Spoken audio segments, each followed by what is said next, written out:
Now, so many of France's political problems come back, as they do in so many countries, to the economy and what's going on economically. And there's a few ways we can look at this. First of all, look at just how much investors are charging the French government to lend to us. It's a pretty good metric for just how worried people are.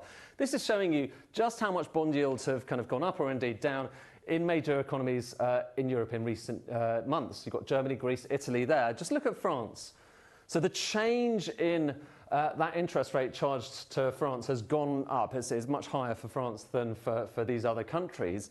And if I show you just another way of looking at the same numbers, this is pretty striking, okay? Because what a lot of people do is they like to compare countries like this to Germany, because the overall level of German Budens, as they're known, is really typically quite low. And here's what's quite striking about this chart. Look at the red line there.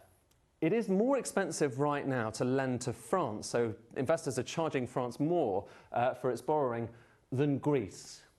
And who would have thought that, given what happened, a decade and a half ago in the euro crisis, that France is now viewed as a more expensive, potentially more risky place to lend money to than Greece. Very striking indeed. And it's not just the bond markets where you see some causes for concern. This is showing you share prices, okay? So higher tends to be better here.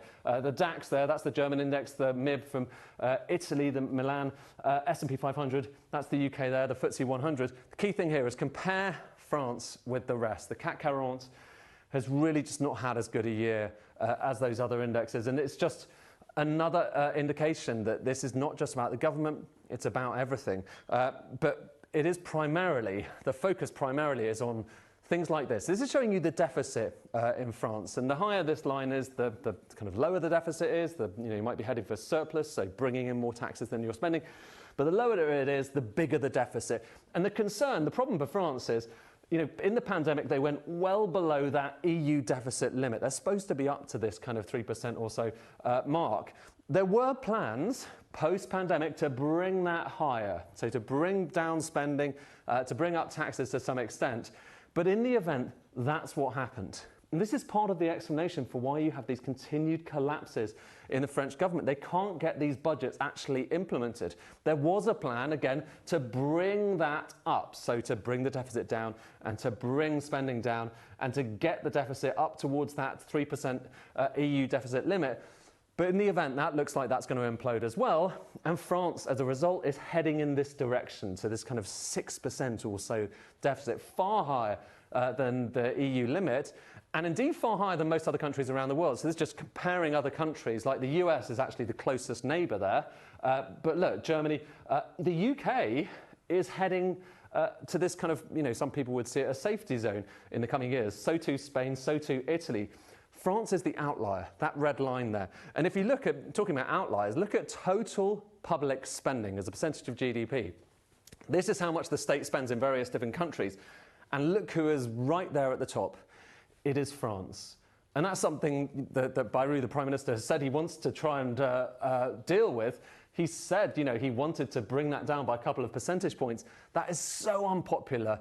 And that alone, that plan, is part of the reason why everything is starting to implode politically in France. Worth just saying, there's another thing that's definitely a cause for concern in France, which is that for a long time, a lot of people thought that productivity, so output per hour, was France's secret weapon. People didn't work as many hours, but they generated a lot of income in those hours.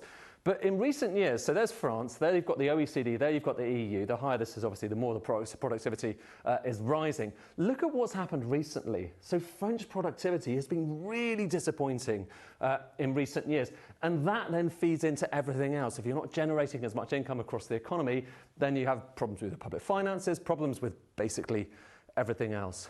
Final thing to note, because I know that this has all sounded pretty grim, worth just saying, and actually some of the language we're hearing in France is pretty grim as well. This is nothing like what we saw in the 2010-2011 period, the euro crisis. So that's the euro crisis. Look, those are Greek bond yields, government bond yields, up to kind of 35% or so. That's Spain, that's France.